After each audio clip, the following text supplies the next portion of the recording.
Pale Prophet or Ancient Alien. Giants with mining technology, air travel, construction, pyramid building from the east to the west of the American continent. So who were they? We know that from our past videos, articles we've read, Native Americans of North America have been found with the DNA of ancient Minoans. They were from ancient Crete, from ancient Greece, that is. We've also found that the ancient Greeks were traveling and trading all the way to the British Isles. From there, they were taking very fast routes with the Gulf Stream current, taking them 4 to 5 miles an hour, which is pretty good. From there, they were going to Iceland, Greenland, Labrador of North America. Labrador is, of course, around Quebec. And they were found to have lived around the Great Lakes area. Also, 500,000 tons of copper has been mined from the Great Lakes area. They have found ancient artifacts there recently, and it seems that they, because of the DNA evidence in the North American Indians, shows that they were there. So this is something that basically will rewrite American history. But also we have the legends of the natives. The North American tribes have the legends of the giants, the white giants that had technology. They even had mining technology. They, after they finished with their work there, they ascended to the heavens, quote unquote, flying up with their craft. And so who were these? Ancient aliens or pale prophets? The pale prophet who visited the Americas in the 1st century AD strangely knew how to make an entrance the people would never forget. And the full story is told in what is believed to be an exciting new book titled The Search for the Pale Prophet in Ancient America. It's by Sean Castile and published by his associate Tim Beckley, Global Communications. Beckley co-hosting along with Tim Schwartz a podcast exploring the bizarre. And according to ancient native lore, when the fair god, fair meaning open colors, fair colors, when the fair god first arrived at the Peloponnesian Islands, it was with 3 ships with giant sails like enormous birds with wings, uplifted, glowing goldenly in the dawn light. The people watching the events were frozen to immobility. What manner of monsters are these with the great wings? They asked in awe. Perhaps they have come to devour the people, shouted one native. Then the islanders saw something white moving towards them, apparently from the great birds. The white object glided easily over the water with the rhythmical ease of a man walking.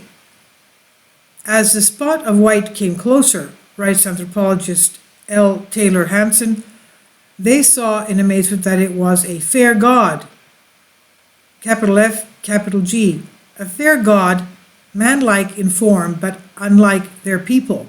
And soon they could see him clearly.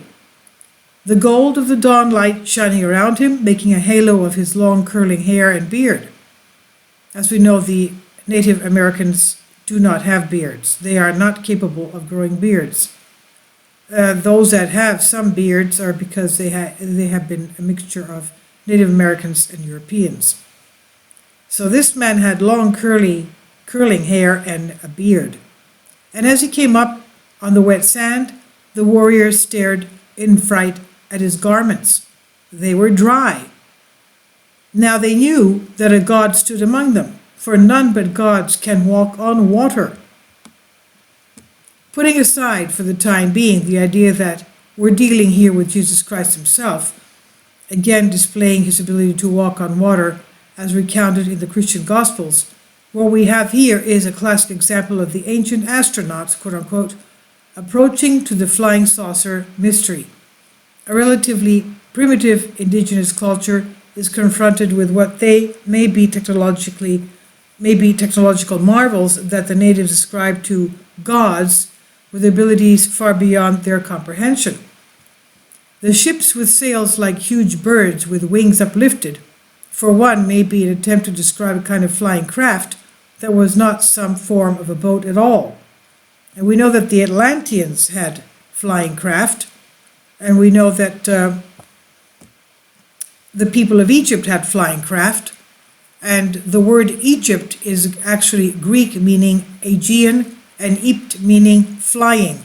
Iptamenos means flying. Egypt is a compound word meaning flying over the Aegean. And that's what they used to do, fly over the Aegean, not only the Aegean, but across the Atlantic as well. And this is something that the Atlanteans had.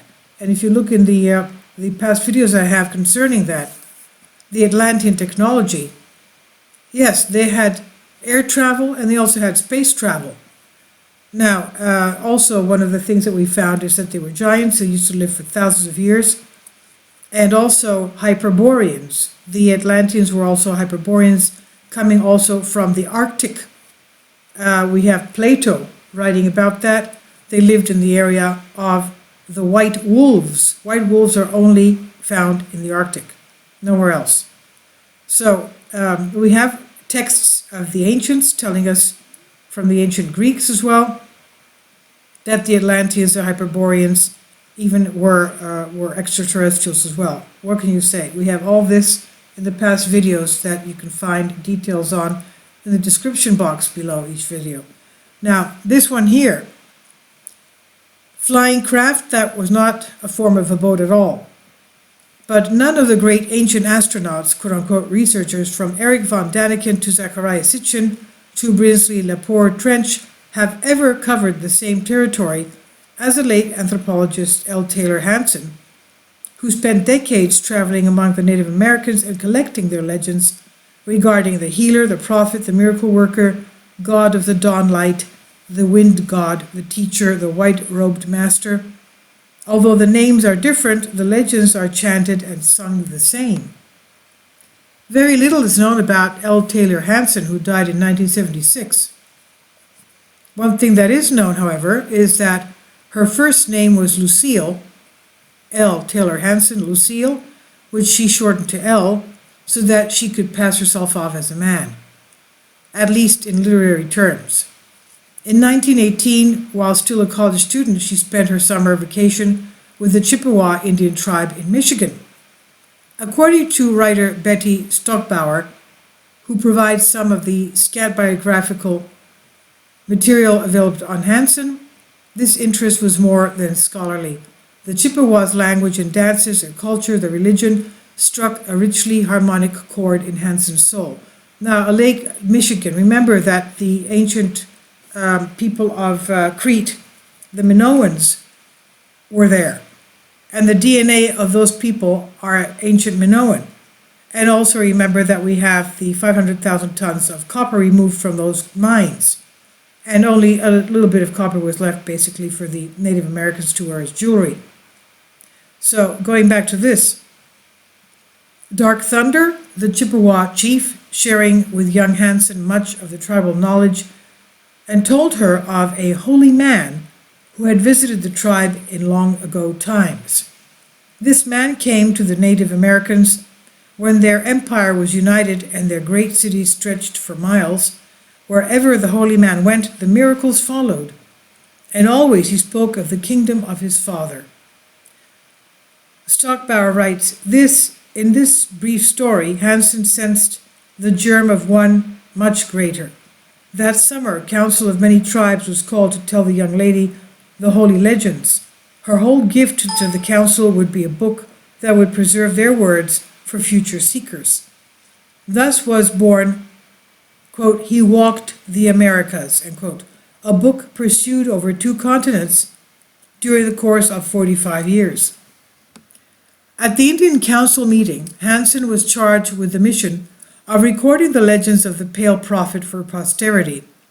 But in the meantime, in order to meet her expenses, she sold science fiction stories to pulp magazines, disguising herself as a man so she could succeed in a field completely dominated by the male element.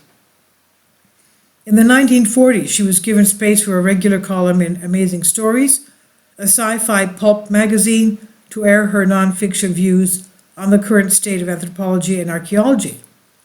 Ray Palmer, the magazine's legendary editor, not only published her, quote, scientific mysteries, unquote, her columns, he would also eventually publish, quote, He Walked the Americas, unquote, in 1963 through his Amherst Press Company, and thus is an important figure in the overall story as well.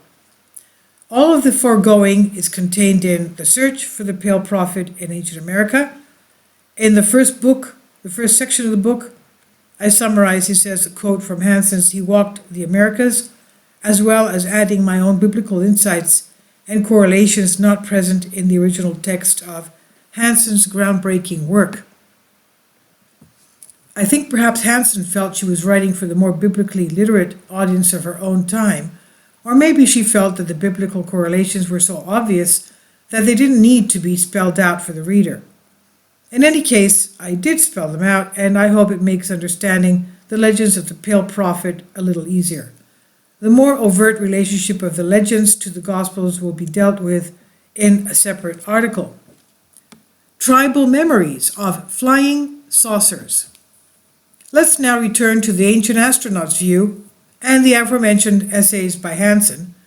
In a piece called Tribal Memories of the Flying Saucers, reprinted in full in the new Global Communications release, Hansen disguises herself as a Navajo Indian named Ogamake, but the style of the writing is unmistakably her own, even as she hides behind one of her known pen names, an identity that is again male, along with being a pseudonymous Native American.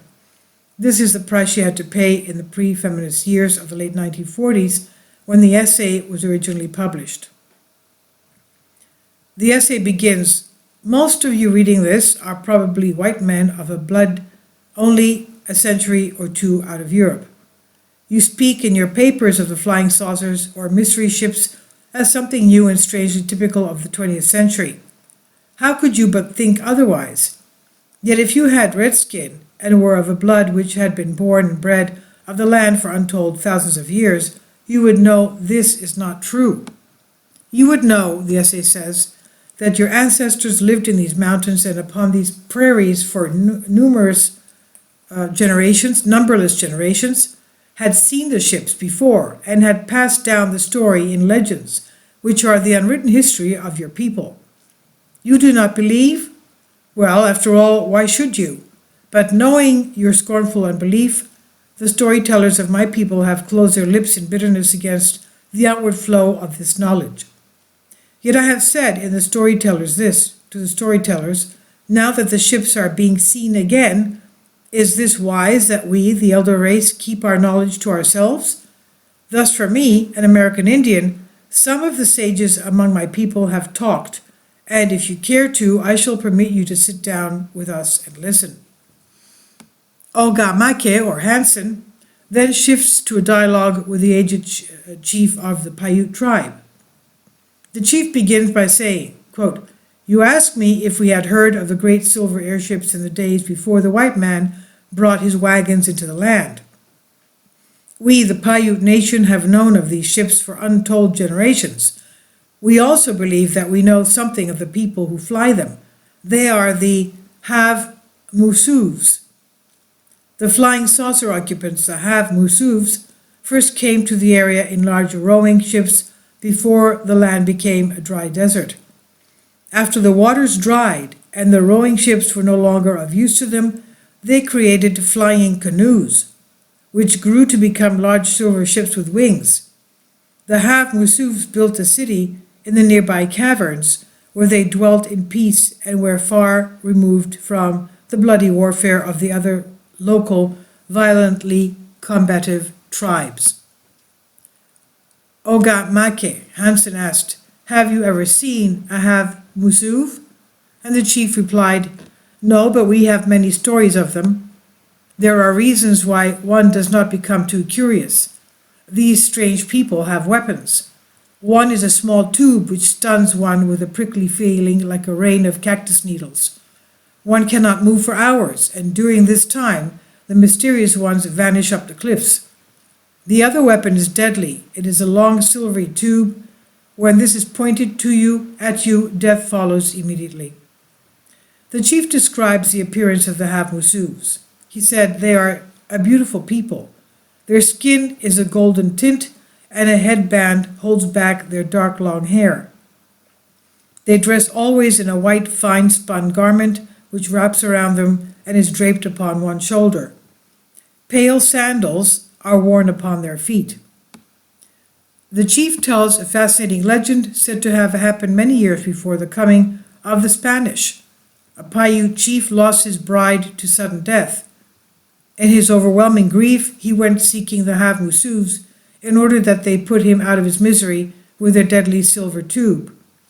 As the mournful chief climbed the last mountain on his quest, one of the men in white appeared suddenly before him, brandishing the silver tube and motioning the chief back. The chief made signs that he wished to die and continued onward.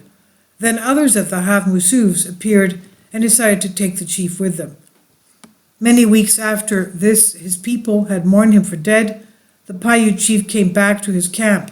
He had been in the giant underground valley of the Hav-musuvs, he said, where white lights which burn day and night and never go out or need any fuel, lit an ancient city of marble beauty. There he learned the language and history of the mysterious people, giving them in turn the language and legends of the Paiutes. He would have been content to stay among them forever in the peace and beauty of their life, but they bade him return and use his new knowledge for the people. Taylor Hansen, that is, then asked the current Paiute chief if he believed the story, and the old man said, "I do not know. When a man is lost in Tomesha, a particularly forbidden stretch of hostile desert, and the fire god is walking across the salt crust, strange dreams like clouds fog through his mind. No man can breathe the hot breath of the fire god and long remain sane. This has always been a land of mystery. Nothing can change that. I must still answer your question with doubt in my mind, for we speak of a weird land. White man does not yet know it as well as the Paiutes, and we have ever held it in awe. And it is still the forbidden Tomesha, the land of the flaming earth."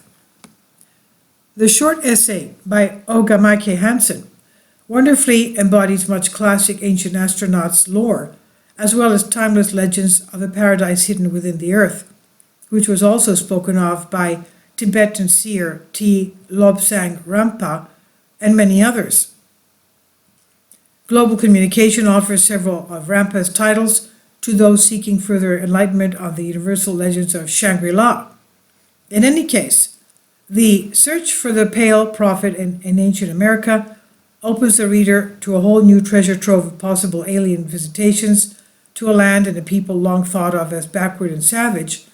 The Lord of Wind and Water and his civilizing influence on North America is echoed not only in the Gospels, but in the stories of ancient Sumer, Egypt, and Babylon, who had uniformly credited gods from the sky with the beginnings of their organized societies. And that same helping hand also came to the ancient Americas, while generally acknowledged to be true, has never been told in quite the same way as it has by L. Taylor Hansen in The Search for the Pale Prophet in Ancient America. And this is on Bended Reality. It was from Unexplained Mysteries, Sean Castile.